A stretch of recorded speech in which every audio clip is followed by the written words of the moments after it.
Hi there, I'm Will Capel. This is my persuasive speech for public speaking at Blue Ridge Community College.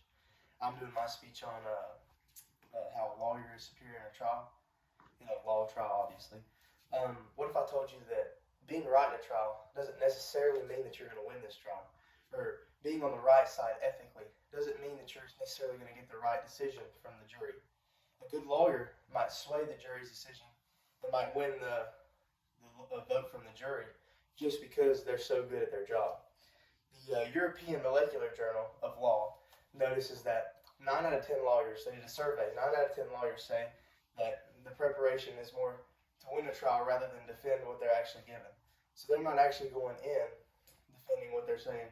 They're going for a win. They're not going in defending if they think it's right or if they think it's wrong. It doesn't matter what their opinions on the matter is. They're going for the win. So this gives a lawyer freedom to make their moves against maybe what would be right, considered right, and they're the ones that win the trial in the end. This argument is extremely significant to anyone in the U.S. because, as my audience, you might be affected by this at any moment because you never know when somebody's going to have to go to a trial.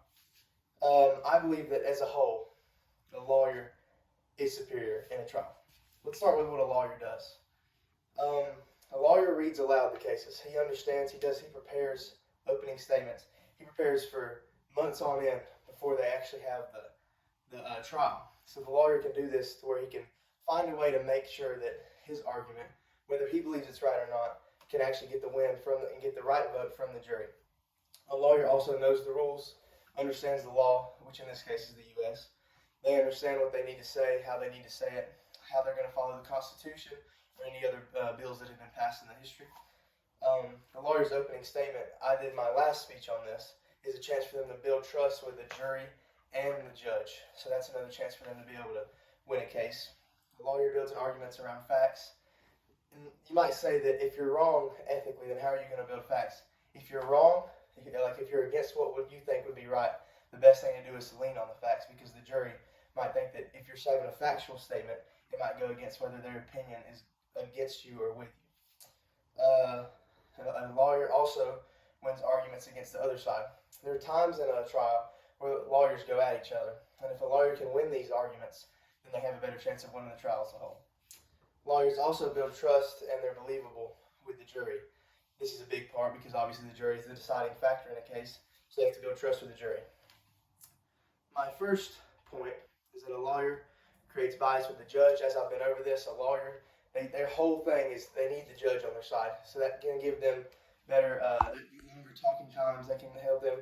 If they think the other lawyer's out of line, the judge might side with them in this circumstances.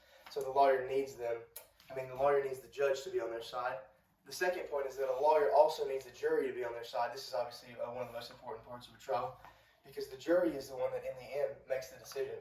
So if a lawyer creates trust, maybe a little bit of bias with the jury, then they're probably going to win this decision. The lawyer needs to be very argumentative in their trial against the other side because if they're more argumentative, if they have stronger feelings towards the thing, then they can win this jury no matter what the evidence says, and they can win the trial.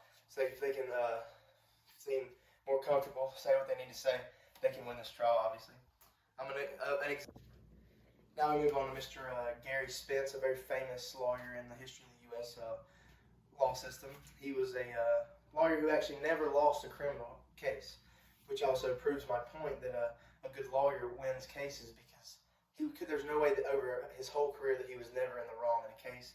One piece of evidence of that is when he defended proven murderer Randy Weaver, who was actually found guilty later in his life, but when they went to trial, Gary Spence defended him and won the case, which was everybody thought was crazy, but he convinced the jurors that Mr. Randy Weaver was innocent, which is obviously it's a bad circumstance, but that also just proves what I'm trying to say, that a good lawyer is one that wins cases.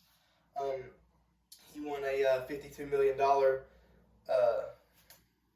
sue against McDonald's. McDonald's obviously was a big corporation. They had some of the best lawyers come out for him. But Gary Spence by himself actually won this case for his client. And I think that it just proves that a good lawyer can go against any odds that he's put up against and win the case. Another example of this would be the Tinker versus Des Moines case, obviously a very famous case in the history of the U.S.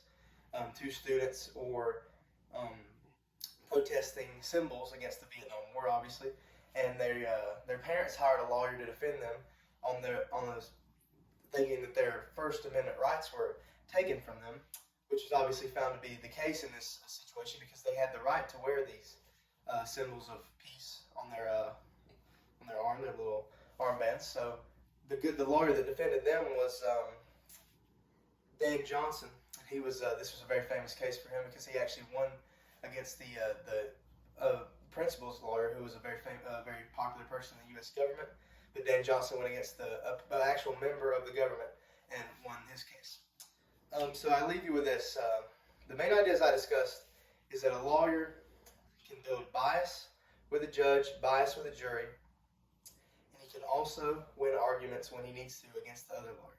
These are the ways that a lawyer can actually become the most important part in a trial, the reasons that a lawyer can win a trial pretty much all by himself. So next time you hear about a high-profile trial, I want you to look into the lawyer. Just look at the lawyer's history, because they might in fact be the person who decides the case. Thank you.